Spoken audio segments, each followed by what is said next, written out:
Dears, thank you so much for joining us for the NSSG Talks. Our first edition of this year has, of course, two dear guests for us that I will be presenting later on. But what I would like to note is the fact that this NSSG Talks webinar series was created with the thought that we are going to support risk and security management professionals in navigating better through the challenging environment that we recently saw in our world. Before jumping into the introduction notes, I would like to note that this webinar is being recorded. So please, if you would not like to see your screen on the recording, please do keep your video off. Other than that, what I would like to note is that we will have a dedicated portion of our discussion for the questions and answers, which will be ending our webinar, which we will be ending our webinar with. Beside these technical notes that I wanted to share with everybody, of course, as I anticipated a bit about the NSSG talks, we NSSG decided to launch this webinar series with the intention to support fellow peers from the risk management and security industry to understand better some of the concepts that we're working on, and of course to also discuss in depth about global risks impacting our organizations. A little bit about NSSG, and I hope now that yes, technology should not make me any, of course it's making,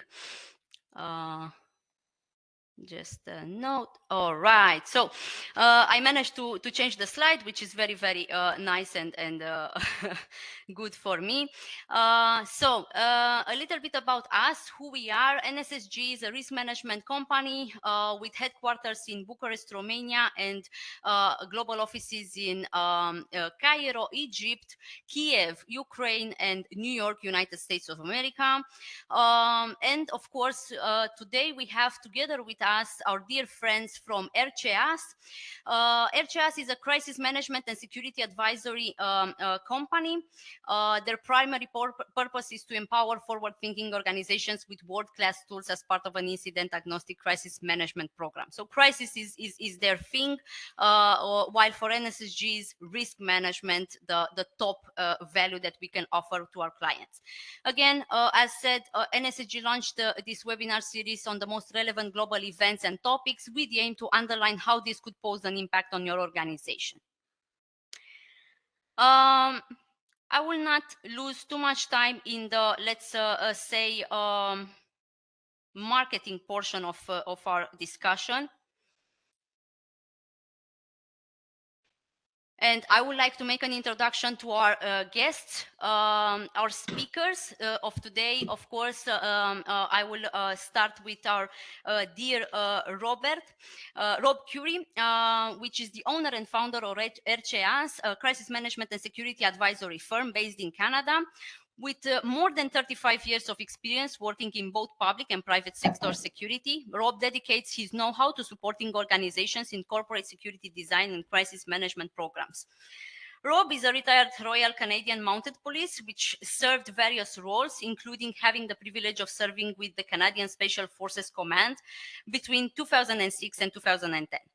In matters of crisis management, Rob likes to recall a wide area of battle-tested experiences, such as the terrorist attacks in Ottawa, Canada in 2014, the major cyber attack called Mafia Boy in early 2000, and high-risk executive protection in locations such as Somalia, and of course, the war zone in Afghanistan. Of course, I have to note that the community that allowed our liaison with Rob is, of course, ASIS International, where he's also presiding over the Crisis Management and Business Continuity Steering Committee. So welcome, Rob, and thank you for joining us. I will go on with introducing James Strickland, colleague with Rob Currie at the RCAS, where he's a senior advisor in matters of crisis management and security advisory. With more than 30 years spent in the Canadian Armed Forces and a military career as part of the Canadian Special Forces unit, James has commanded both at tactical and operational levels politically sensitive missions, culminating with the 3 years leadership role as liaison within the NATO headquarters based in Brussels, Belgium. In his private-based career, James led the Global Security Department for a major Canadian corporation between 2019 and 2022, when in May 2022, he joined the RCAS team, where he dedicates his efforts and know-how in shaping a new professional experience as he strongly believes in the value of leadership by example. Enough of my let's say rusty English right now, and we will go into the more important and interesting part. What they will be talking today, these three experts in crisis management, they will focus on the leadership experience when faced with crisis. First and first, we will have to establish what a crisis is, and for this I gathered from my guest speakers two definitions. Of course, these definitions are how to say, questionable. There are people that are believing in a wider definition for the crisis, but these are the standard, let's say, definitions for our industry, and we will refer to these as a matter of reference for our chat onwards. And I would like to only announce that on our agenda, we will have as topics the 5 key elements. What are these 5 key elements? I will leave of course, this to my guest speakers to talk more about it, with the note that, as said, the last 10 minutes will be dedicated to questions and answers. Thank you so much for joining us, and the floor is yours, guys.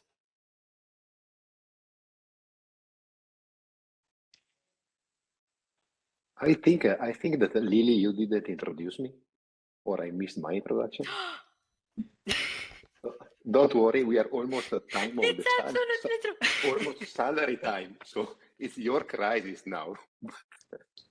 It's absolutely true. Sorry, Alessandro. So yeah, I'm so used to Alessandro that I don't even need to introduce him anymore. So Alessandro, of course, sorry for this, but yes, Alessandro is the CEO and founder of NSSG, the company that allows us to be here now and that pays my salary. And beside that, what recommended him to be in this chat together with Rob and James is, of course, his crisis management experience, his colleague in the steering committee of ASIS International on crisis management and business continuity, together with Rob, and as experience, I will note that there are more than 20 years of experience in 20 years of experience in the security industry, where Alessandro had developed risk management systems in support of large-scale projects and organizations operating globally.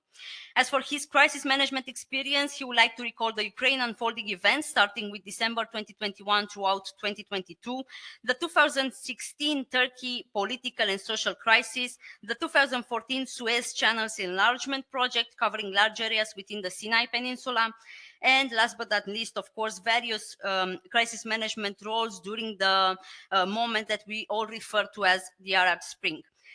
Sorry for this, Alessandro. Now you have your microphone on. That is perfect, because I think that missing this part is showing how we wanted to deal with this type of talk in a very informal way and very natural way. So I was just joking about it. Good. The floor is yours, guys. Thank you for paying my salary, also because also without mentioning you. So yeah. All right. Alessandro, did you want me to start off, kind sir? Please, All right. after, that is good, because now I have the excuse that Lily skipped my presentation because, with you and James on the floor, I'm really, really a follower of you guys. We will talk also about followership later, but please, Rob, the stage is yours now, please. I can't wait to tease her about it once we're in Bucharest. But for today, we'll move forward, Alessandro. So first off, Alessandro, I just want to say on behalf of James and I, we're delighted to be here from RCAS and join NSSG Talks. And so thank you very much for this opportunity. For those of you joining us today, first off, thank you for your commitment and time to sit with us and just participate in this discussion. This discussion started a few months ago with Alessandro and I having a wonderful lunch in Washington, D.C. And we said, well, and we got talking about some common themes, and we kind of boiled it down onto a napkin, and we thought, what are the 5 things that either sort of make or break an organization when they're in crisis mode? And we just wanted to run through those today. And I'm going to start off, Alessandro, with a spoiler alert.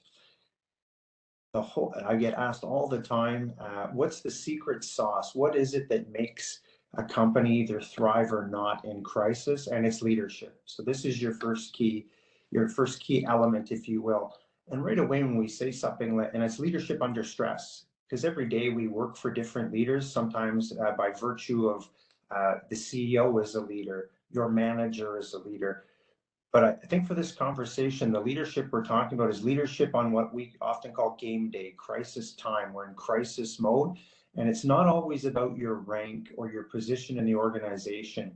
And so we often talk about that when James and I are doing training for some of our clients, is when you walk in the room in a crisis management team and you're building it, is to take off your, we say shoulder boards or that in military, but take your rank off, take your hat off, take your name tag off, and we're all on a level set. But I'll get back to that. There is a leader in the room, and there absolutely needs to be a leader in your crisis management team. That person's ultimately accountable for the decisions of the team as well. If you look back at history and look at different organizations that have lived through a crisis, you'll often see the person that was in charge of that crisis or was the face of that crisis with the public. Careers are often made or broken based on how a crisis was managed. And people go, well, geez, we're in crisis. That means everybody will get fired. My kids took Tylenol for years when they were sick after the Tylenol crisis because it was well managed. Things happen for organizations. So the other thing I'd say about leadership is it's focusing on the strategic level, which is often difficult. Many of us are successful in our careers because we're good doers.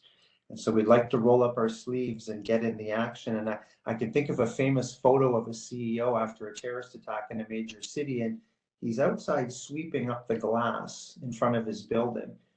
Now that's wonderful that he's helping out, but is he really doing his job on the day of crisis? He should be talking to shareholders. He should be making announcements to the board. He should be talking to the employees and calming people down and leading through crisis. So while helpful, it's the wrong thing to be doing. And I use the sweeping the glass example, but we often see leaders focused on the wrong things in crisis. And really, it's stopping the crisis and protecting the organization. That's one example. Alessandro, you and I, while we were chatting over lunch in DC, you mentioned a wonderful example of someone by virtue of their title. We would think that would be the leader on the day, but it was a bit of a epic fail. I don't know if you wanted to share that example.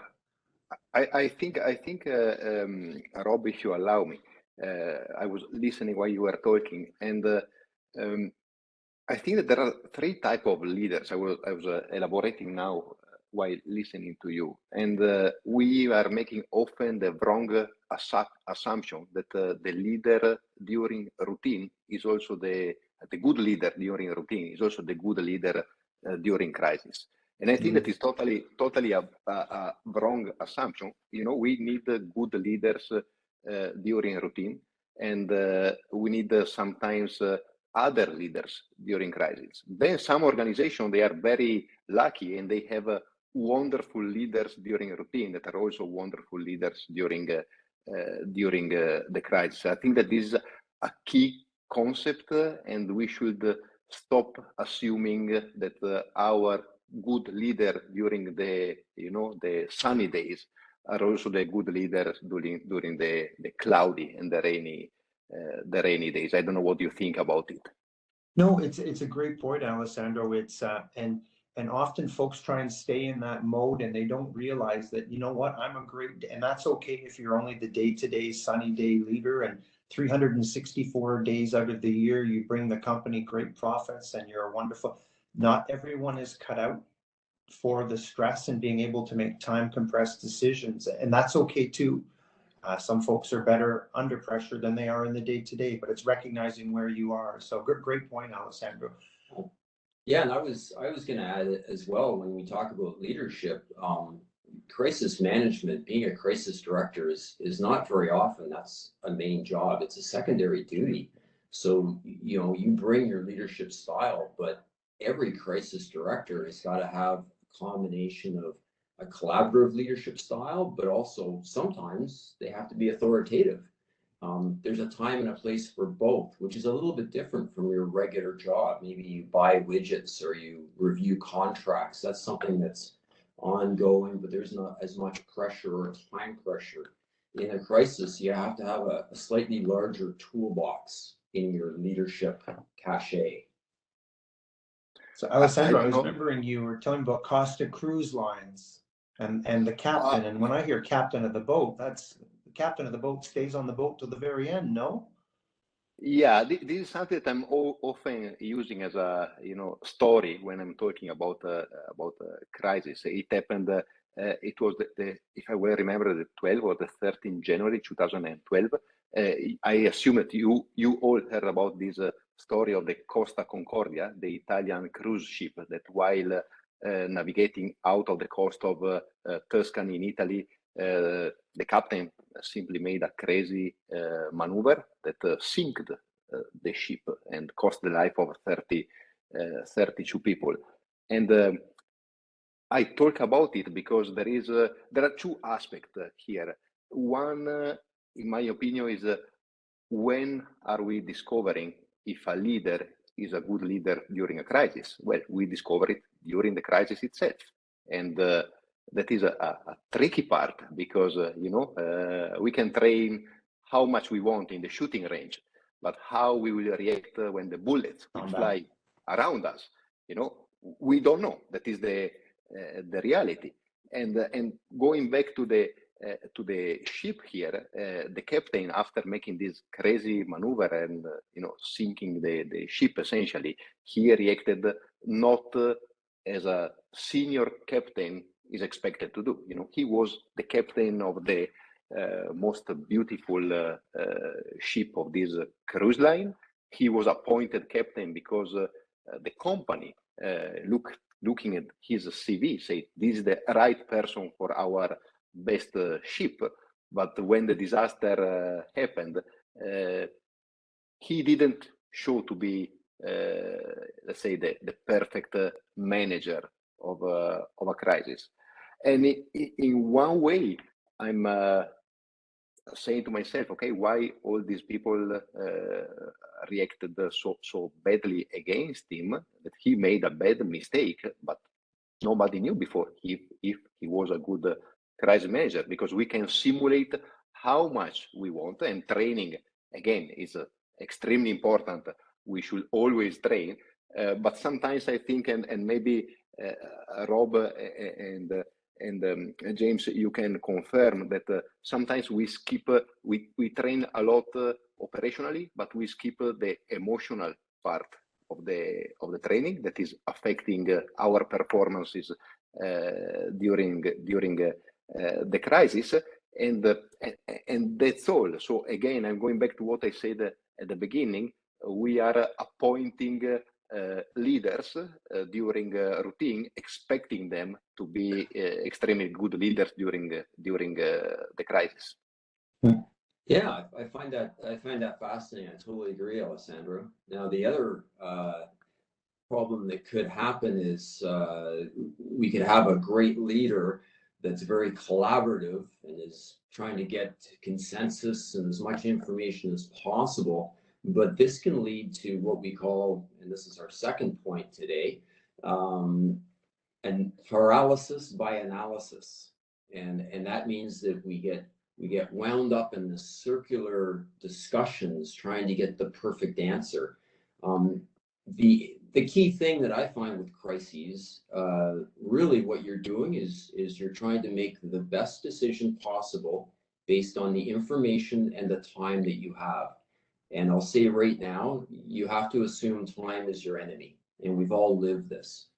We don't have the luxury of sleeping on things usually during a crisis. It's a crisis, right?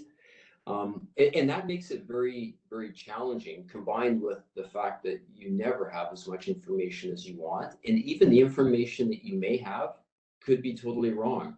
If there's a fire at a factory, initial reports, and we see this in the news all the time. Oh, 3 people injured, 5 people evacuated.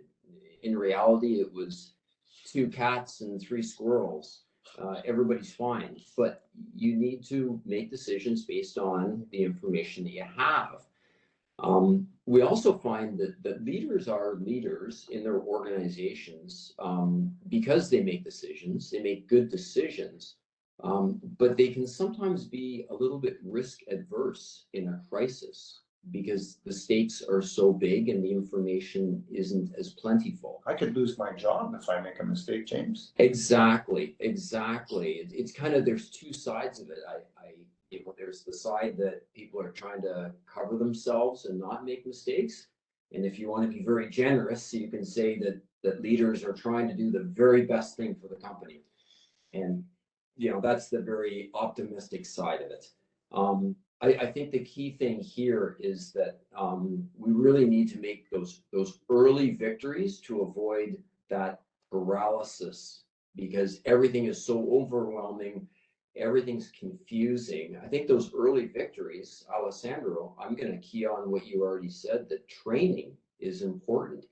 If you know when you show up to your first consequence management team meeting, we'll call that the framing meeting, if you know you're going to have the right representations from across the organization, you've got a scribe and a log keeper, you've got the whiteboards, the information, those initial little victories will calm everybody down.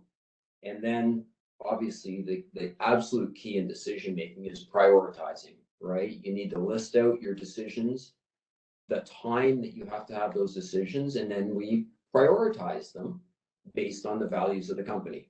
Using your example, Alessandro, if your shipping company says we care about the environment is our number 1 priority, and you have a ship that runs aground and starts spewing oil, you can't be arguing about, okay, it's going to cost $1 million. That's a no-brainer. You have to action your values, and that's, again, you've got those, and that'll help break you out of analysis by paralysis by analysis. And then I'll just reference my initial point was that a leader should be very collaborative, right? This is why you have a group of people, but there's a time, and I mean a physical time, that a leader has to say, stop. We have a press release going out in 15 minutes. This is the decision that we have to make based on the information we have. And then that leader has to break that paralysis and own up and own the decisions. Do you agree with that, Rob?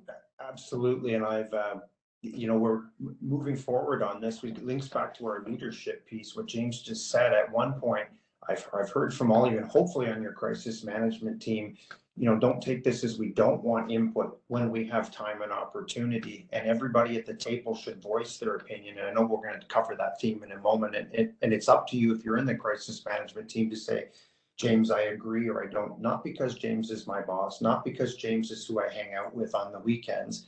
It's because I truly feel that's the right idea.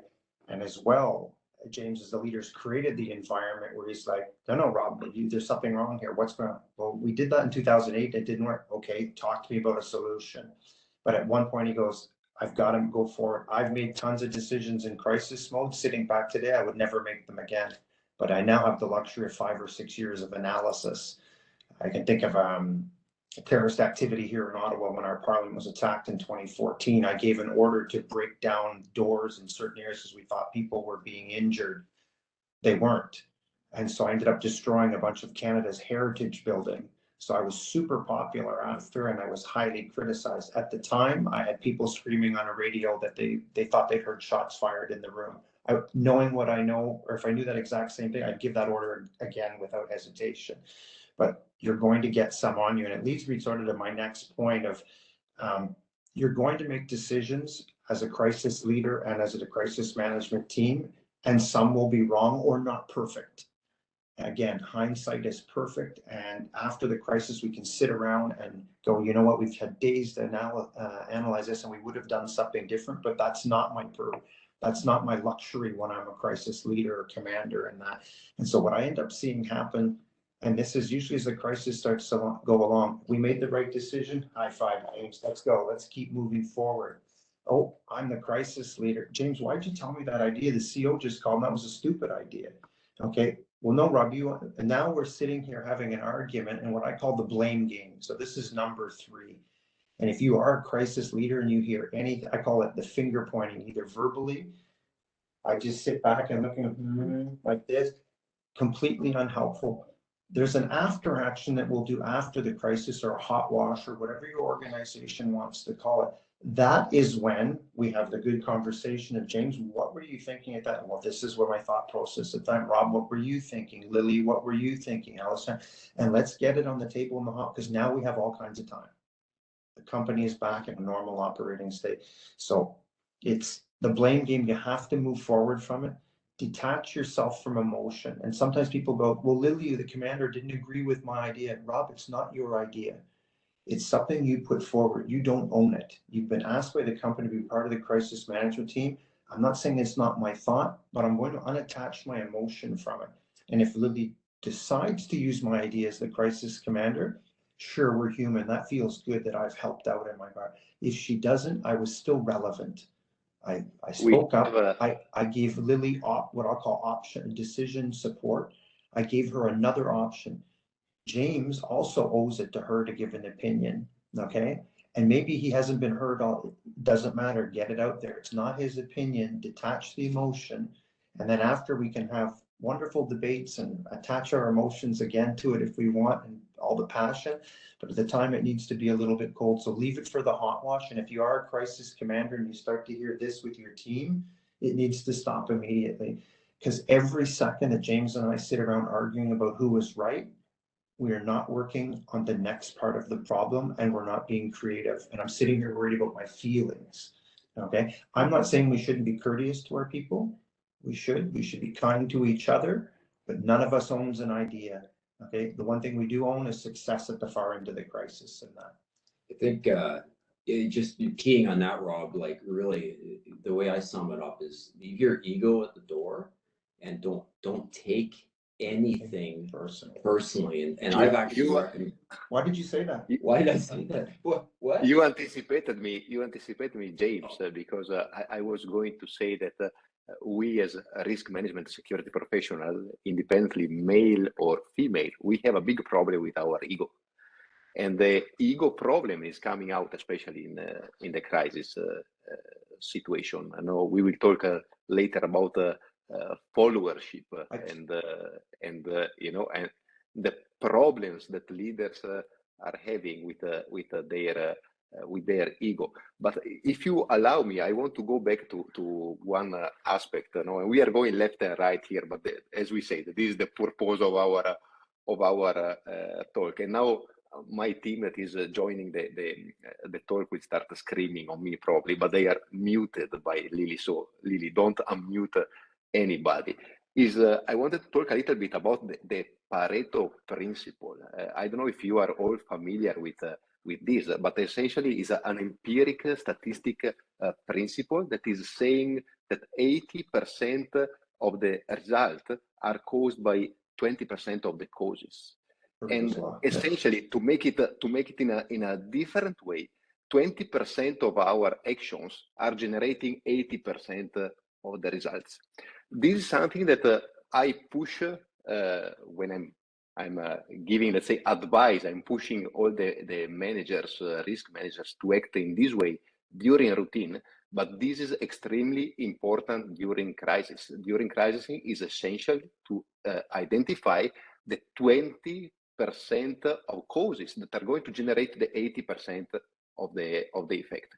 During routine, many times we don't see it. We are not able to measure it. During crisis, you are able to measure it. So if you are, I would say that one of the ability of a good crisis manager should be identifying under stress the 20% of things that are generating the 80% of the effects that we want. I went back to what we said at the beginning. So now I broke totally our agenda. Yeah. I know it. Crucify me later. Well, that's going to come out in the hot wash, Alessandro, because right now we're going to move forward. I'm just kidding. But Alessandro, I did, I gently jumped into your area about, you mentioned followership, our number 4, and it's about using your voice. And I'll just say a tiny piece on that. If there's 10 of you in the room, you absolutely must put your opinion on the table. And if not, you're not being, and if you can't do that, you have to excuse yourself and find someone from the department you're representing. And that either if I'm too tired, I'm really not clicking with somebody else, and we have the luxury of me reaching back. So let's say I'm the IT representative and I'm not showing up on the day with my best self. I need to go get somebody. Nancy, can you fill in for me? But if not, I have to be able to put my opinion on the tables, and it goes with the leadership piece. That leader has to create that environment. How come Steve never says anything?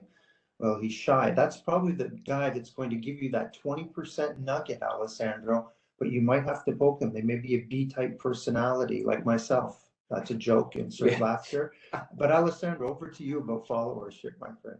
Yeah, followership. So followership is the ability or willingness to follow a leader. No, this is the definition of followership, and there are 2 aspects here that I wanted to discuss with you guys. So the first aspect is ego. We talked a little bit. So if we recognize a crisis management leader as a crisis management leader, we should put our ego wherever we want, not on the table, and we should. I'm not saying blindly follow, but during crisis, I think that you agree with me that one of the most important aspects is well-defining who is doing what. Because if not, we are jumping into a situation, we are ending in a situation where, fruit salad, and fruit salad during crisis is not working. So if we recognize a leader as a leader, at a certain point, we should, put our ego aside, following the leader and whatever. But I wanted to let's say, to look at the topic in a different way. We should also be able not to follow the leader if the leader is not showing himself or herself as a leader. It's a delicate aspect, this one. But what is happening when the leader with the ranks during crisis is not acting as a real leader? There are 2 things, or the leader itself is recognizing that he's not the right person in that situation, stepping aside. And here we had as a company wonderful examples, because a few of the clients that we assisted during the crisis in Ukraine, during the hot moments when we moved out people from Ukraine, we had leaders that have been able to recognize themselves not as the right leader for that moment. They stepped aside and they appointed other person to, let's say, to manage the situation. Successful stories, with things going in the perfect way. And in my opinion, that is the perfect leader also, because the perfect leader is also the one that in certain situations is recognizing the limits, placing himself, herself aside. And then we had other stories where leaders with 4 stars on the shoulders, they remain with their 4 stars until the end, with some, I would say, not catastrophic ending of the story, but I was complex situation caused by this inability to lead under certain circumstances. So followership is made, in my opinion, on ability to follow and ability also to make the current leader understanding that in the proper way that that there are different solutions maybe. Alessandro, you mentioned there's other times I was running a large operation and I told the scribe that, listen, at 12 hours, I need to just give me a marker on the time, and every couple hours after that. And what I was trying to avoid is staying in the chair too long commanding. Okay. And she said, sir, we're up to 16, 20. I'm like, no, I've got this, some more Red Bull and coffee. And at one point she says, can I see you for a moment? She says, it's been 32 hours. You haven't slept. And it's on her, she's on her third rotation and I haven't gone. She says, I think you need a rest. Now, that was on me. I should have stepped back and said, James, you're in. I'm going to go rack for 6 hours and I'll be back. High five to my number 2. And we go over to that next crisis leader, but I didn't. But from a follower perspective, she realized the leader's starting to lose his effectiveness and I'm going to help this leader out in a respectful, but it also created that link with her that we had huge trust. And she's like, Rob, you need to go rest. It's too much. You're starting to miss things. And I'm like, yeah, you're right. And that's, so sometimes we have to help the leader be ready for the next part of the battle. And that, so it's not always about malfeasance or skills. It could just be fatigue. Okay. So great point, Alessandro. Back to you, my friend. Now I think that if we are following again our agenda, we should go back to you, James, about the group thinking. Oh. No? Yeah. What is the meaning from your perspective of group thinking? Yeah, groupthink is very dangerous, but quite easy to slip into, especially in a crisis, under pressure, under time constraints. Really, I think we know groupthink is when everybody just kind of goes along with whatever it is. Maybe the leader makes a comment and everybody says, yeah, that's a great idea. That's brilliant, James. Isn't it? Thanks. This is my boss. That's my Christmas bonus. That's awesome. I love his ideas. Right. So, but it's very dangerous. As we've all seen that before. The number one thing that I've seen also as a leadership coach is that the leader has to establish true psychological safety. And I know that's a catchphrase in the industry right now, but it is real. So the leader has to be able to give everybody that safety to bring out opposing opinions respectfully, as Rob and Alessandro have talked about. They have to be able to say, hey, boss, I don't follow your logic. I don't think that's a good idea. Can you explain it a bit better? Or even throw out crazy ideas. Maybe we should launch people from the moon to solve this problem, right? There may be an element of that idea that somebody's going to go, hey, wait, that's ridiculous, the moon. But if we parachuted supplies in, that would work. Okay, great. So, but everybody has to feel comfortable to do that. Where I've seen this especially challenging is when there's extremely strong and well-respected leaders. Charismatic leaders, right? Everybody makes the assumption that anything Rob says is going to work. So if Rob says we're going to wear pink tutus for this op, okay, I'll size myself for a pink tutu, of course. Well, it makes no sense, right?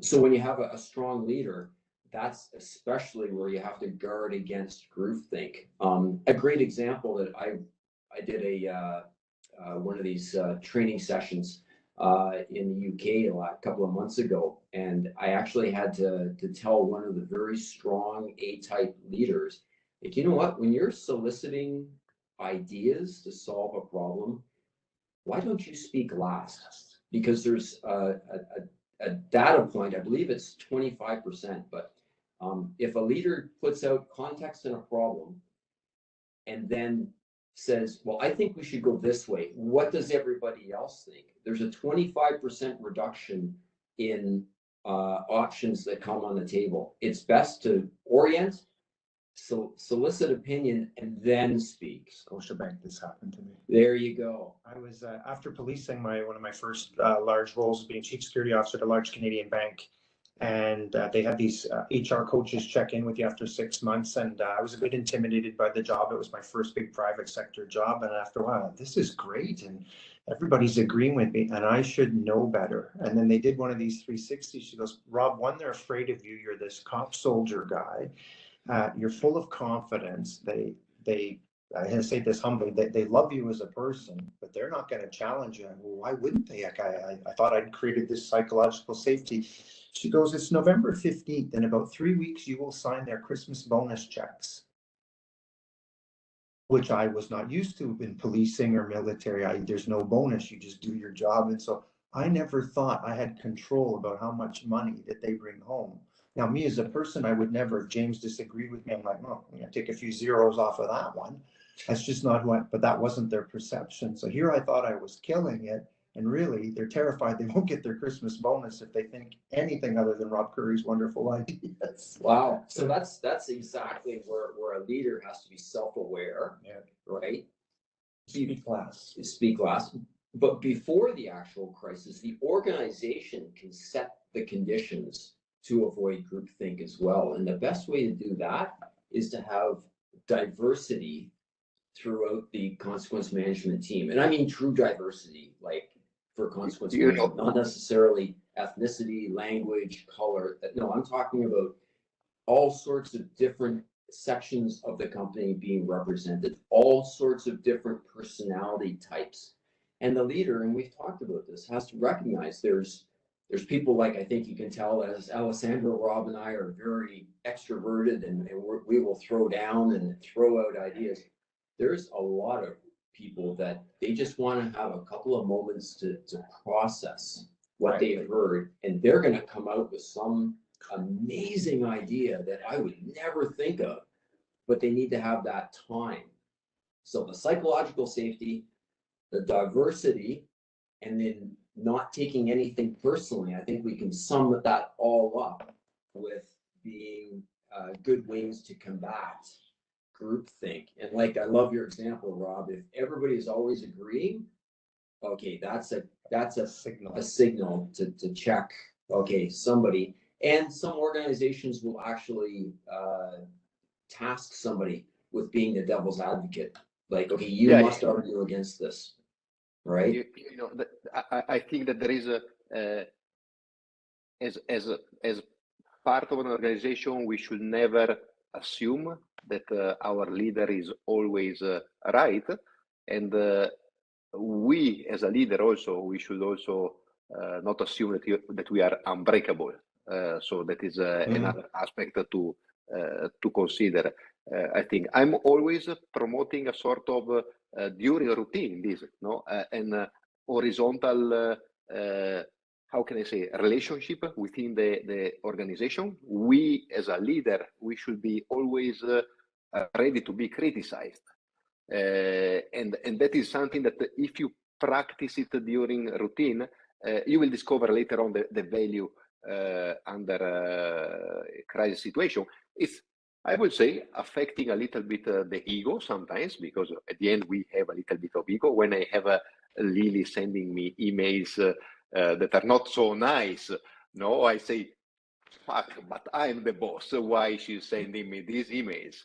And then after, you know, the 5 seconds of boiling, I look at the meaning of the things in a different way. And I think that this training during routine is helping a lot then during the crisis moment.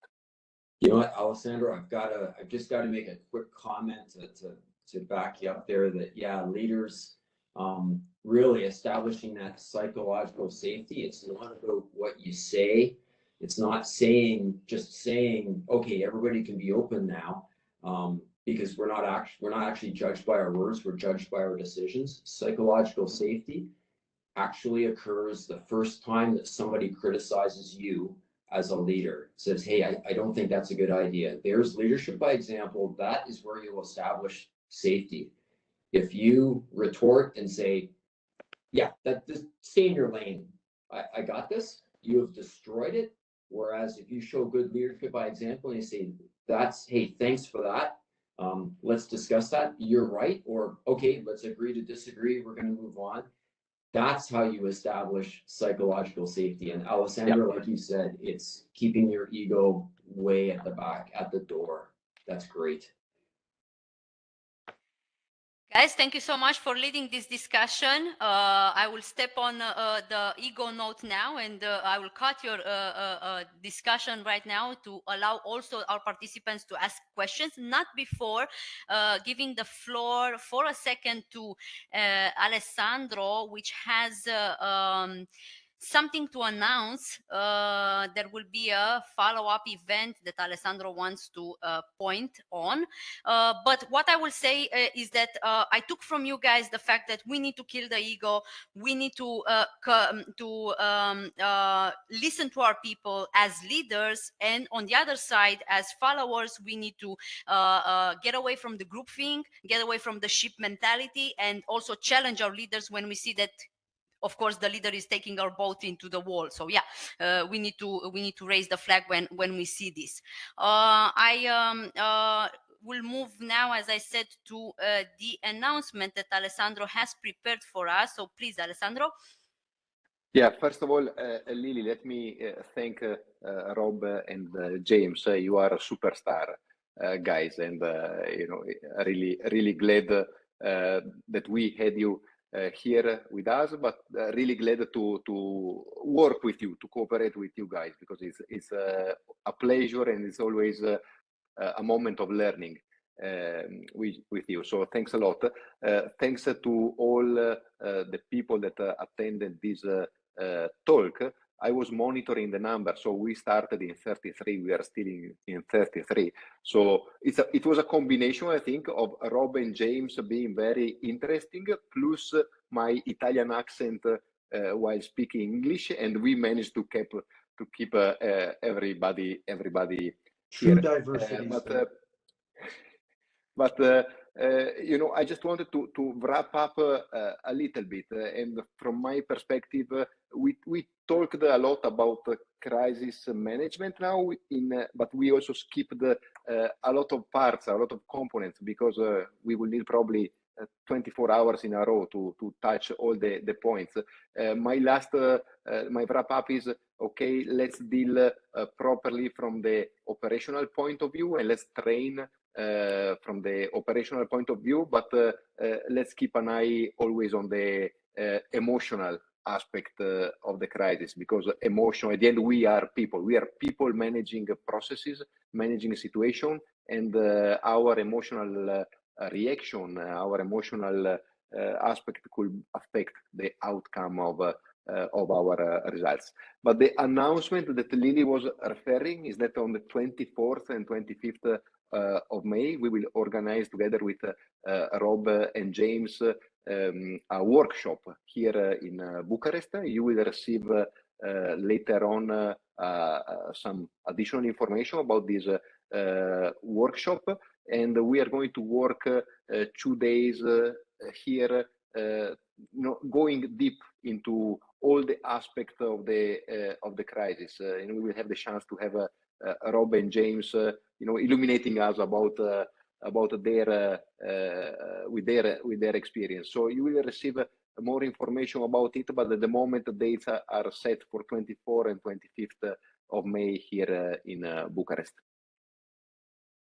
Thank you so much for this announcement, Alessandro. And yeah, everybody that wants to get more information about this, do reach us at the bd@nssg.global, or just, if you have one of the speakers in your network, just heads up that person. Now, questions from the public. Whoever wants to talk, please either raise hand or just list your question in the chat. However you want to engage with our speakers, they are all yours.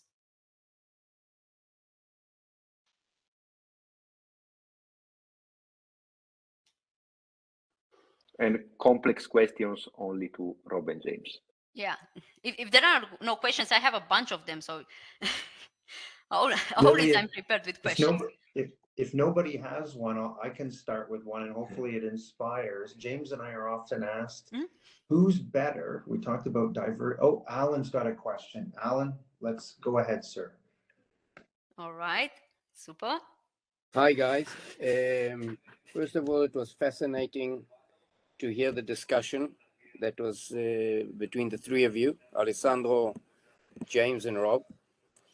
I do not have a question, but I'd just like to add on, I think, to what I agree totally with what you said. When we are looking at leadership, I think we have two kinds of a leadership. We have leadership at the strategic level, and we have leadership at the tactical level. I think that each one needs a different set of leadership skills. You can have somebody who can run an operation from the operation room, but his skills will not allow him to run the operation in the field. I think it's two different kinds of skills. I can give an example as one of our prime ministers, who wasn't even in a combat unit, but is considered to be one of the best prime ministers that we had, Ehud Olmert. As a manager, as running the special operations in the country, and we're talking about crisis, when we're in a crisis mode, sometimes the guy that's sitting in the operation room is better equipped to run the crisis than the guy that basically we all come from the tactical level, than the tactical level. And maybe we wouldn't be able to do it better if we were in the operational room from looking from above. And I think the best example, in my opinion, of somebody who stood up to the plate, if we can use the baseball example, was Winston Churchill. He was the man to run the crisis during World War II. But once the war was over, he wasn't one of the successful prime ministers of the United Kingdom. So sometimes the guy has to be lucky enough to have the crisis that will bring him up, that we should know that he's the guy. So I do not, as I said, I didn't have a question, but I just wanted to add on to everything that I agreed that what you guys said. Thank you, Alan, for this add-on. If you guys want to comment, of course, you're free. If anyone else has questions. Couldn't agree more, Alan. It's sorry. What country are you from, sir, if I may ask?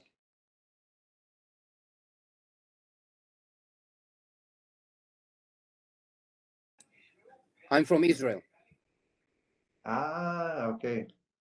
Shalom. All right. Couldn't agree more, Alan. Couldn't agree more. There's some leaders that are, we've seen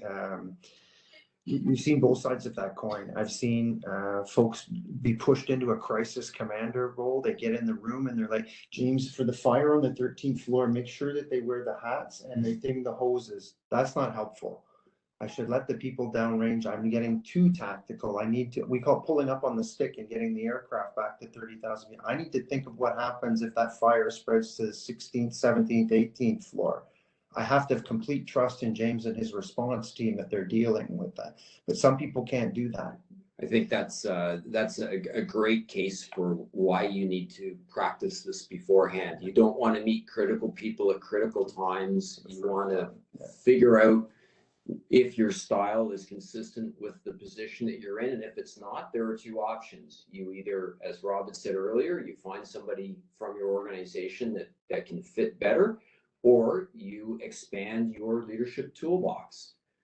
Yeah, that's an organizational question, which way, but you only know that through exercise and real crises. The one thing I will say is when we're selecting people through training or getting there, it's not listen, I've been on the recipient of some courses in policing I didn't pass, and that for different reasons, because they're just not my skill sets. That didn't mean I wasn't a good police officer. It didn't mean I didn't provide good service to my country when I was serving. The difference there is knowing what I am good at and not. And the only way I knew that is when I started working with the military. They put me through some grinders to see how I managed under stress. Some of my great behaviors thrive, some didn't. So there's things I'm great at, there's things I'm not. That doesn't make me a bad person, but I need to be aware of those. And that's where James and I see with customers is when the awareness isn't there. Like, Rob, you're not the guy. What do you mean? No, there's not. I need you to do something else to help with the crisis, but it's not the crisis command, and that's okay. I know that's hard because we're human beings, and none of us like that feeling, that failure, or that feeling of failure. And that, listen, you would never ask me to sing a song. I could. Okay, but anyways, we're going to move on to the next question before I start singing, please. So I hope that there are more questions from the public until the people are thinking about their questions. I don't know. Matthew, if you want to ask anything.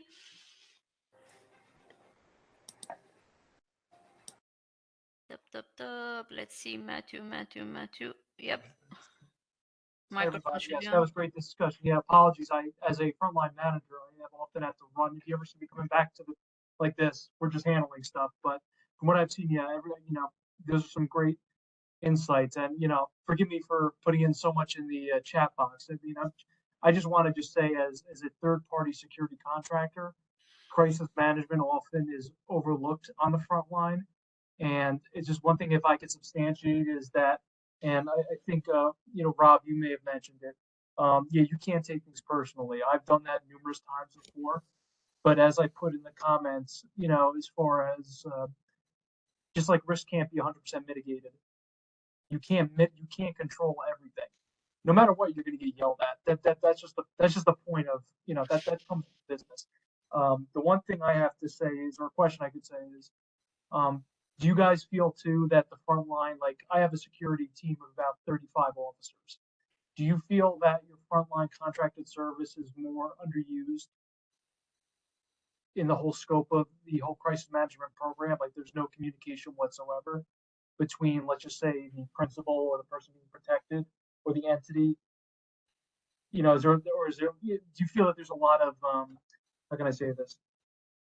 A failure to trust others who see the most, hence the frontline security staff, to be to maybe not communicate with the C-suite specifically, but there's a lack, because I can tell you, me, I integrate myself respectfully. Obviously, my client is always involved, but I want to make sure that the frontline teams also, because we know the building better than anybody. Us and cleaners are the two people that probably know the building better than anybody. Do you guys think that there's a lack in that globally, or is it just in my region, up in the New Jersey, New York region? Matthew, it's a fantastic question, and we get that from leaders all the time. James, why are you doing that? Well, listen, Rob, my staff's fairly junior, and I haven't trained them. There's the word. But you have no choice. That would be like me sitting in Ottawa at a command center when Canada was involved in the war in Afghanistan. I'm talking to James, who's downrange. Hey, it's time to change your mags. Sorry, I've kind of got this, sir. You told me that my mission was to go to this village, to do this action, and I've kind of got that. You have, and the only way we get there and we generate that confidence from the leadership or command level, okay, or a senior leadership of an organization in the private sector, is if we practice that. So I know if I tell James, I need you to be at this point, at this end, and create this effect, he's like, Roger that, I've got that. But we've trained so many times together that I have zero doubt that he'll get there, or he'll come back and go, you have not given me enough resources. Roger that, I'm sending you 2 more platoons. Now I can do that. Go ahead, James. Yeah, Matthew, 100%. There's a real danger that security professionals will be looked on as primarily ex-soldiers or ex-cops. Oh, you're orangutans, you're gates and guards. We don't need to shoot anybody, so you're not involved. It's like, okay, hold on for a second here. So I would suggest that conditions are set well before the crisis, because I teach a crisis management team. It's a come as you are party. It's too late to build relationships at that point. If you've got a name in the company as a security professional, I was special forces most of my career. When I joined my first corporation as a chief security officer, I was that guy, and I was still using military lingo, and it really didn't help at all, because it labeled me. I have to use military time. I can't. Even my client says, Matt, I can't stand this. I said, so I printed up a conversion chart. Well, you must have some awesome interpersonal skills then, to be honest, to overcome that, because the majority, there's a lot of ex-military and ex-police in the security industry. It's a logical progression. It's not a requirement, but it just is. And everybody gets painted with the same brush. So, you know, power to you, and congratulations, Matthew, for putting out that dictionary. Like I said, it's not an easy battle, but you know, you're not happy with this, so here, I'll make you this as a guide. But you know, it's good. And I like to hear you guys say that. You know, he said battle, James. He said battle. I'm teasing Matthew. No. But again, it's a better sense of, it's not. You know, it's something that we're always combating. There goes another one every day. So even if we're doing the you know, the lingo, no matter how we do it, security and crisis management is as integral to this to a entity as human resources is. It's not there yet from the general public, but at the same token, you know, it's getting there. That's why no one's going to come and bring us in as security. We have to proactively and respectfully make our way in. Joe, I know we're at time, but I just want to throw out, I published an article on security management online about a year ago that was all focused on the importance of the chief security officer being more than just the security guy or girl, getting well outside of your lane. I was in a highly regulated industry, and the importance of the chief security officer being actually part of the business to help inform decisions. It might be interesting for you. I think if I can, Matthew, that it's our fault as a risk management professional, no?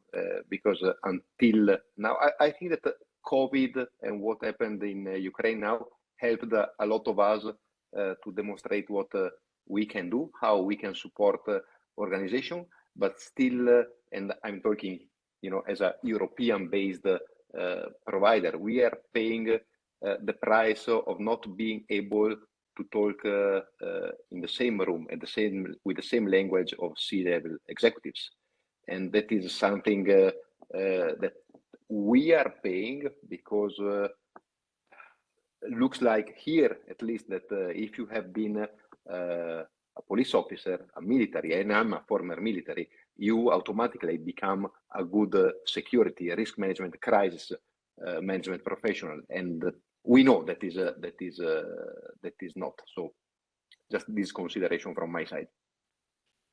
Thank you for this these informations that you have exchanged, guys. We have a question also on our chat box. Can you talk more about the decentralized leadership models, meaning letting the people with the information make the decisions? The CEO or the director of security can't make all the decisions. How difficult it is to change the mindsets and practices of organizations from a centralized decision-making model to a decentralized one? Who wants to take this question? I want it. Yeah. I want it. Please. I want it because this is about myself personally. I was a freak control person. Yeah, centralize every single decision, and I had a huge war with myself that led me, and I'm proud of this, to a positive approach to the mistakes. I'm letting people deciding. I'm letting people making mistakes. I accept in a positive way the mistakes of the other people, of my collaborators. And this was a quite long process for me, and I would say also a painful one in certain moments, but you know, big value now. I think that leaders should work on this let's say emotional, technical aspect, having a positive approach to the mistakes, letting people making mistakes, and that's all. You know, Alessandro, we haven't talked once about process really today, and all of the 5 themes we talked about that make or break. You know, you mentioned this to me, we were having lunch at that time. This is all about, you know, the emotional part and the people part of that. We haven't talked about the crisis management life cycle. We haven't talked about team composition. We've talked about leadership, followership, blaming. These are all things that are attached with, you know, we use words like ego, how people are feeling, whether they're not up for the task. That's about people, and it's fantastic, because that's the key to getting through in general is understanding the emotional part. The process we could teach rhesus monkeys how to, how to deal with a shortage of bananas and that, but the emotional part, that's where we see teams getting bogged down. We never have a customer come back and go, oh, I don't understand the process. Ours is about 3 to 4 pages. It's easy to follow, and that's on purpose because we're under stress. But where we see things break down or thrive, there's those leaders like yourself that they get that emotional part and they can drive the team to outcomes under stress. So yeah, great point on the emotional aspect. Building on your idea, Rob. So I still have a question. I will take the freedom to ask it because I can. On the I'm the host. psychological. He's managing. Correct. So on the psychological aspect, because you guys, you've talked about, okay, yeah, crisis management. We all need, or we all know that it's good to train, it's good to simulate, but still, when is the real deal, the psychological factor can still become a real issue and a paralysis factor. So please explain more about this. How can we put the people in a sort of very serious way of handling the crisis? Yeah, I would have to say, I think we're probably all three of us would have the same answer, and it's all about preparation. In whether it's military, police, because we've talked about both of those, you can't really simulate combat, right? But you try to put as many factors that combat has into the training.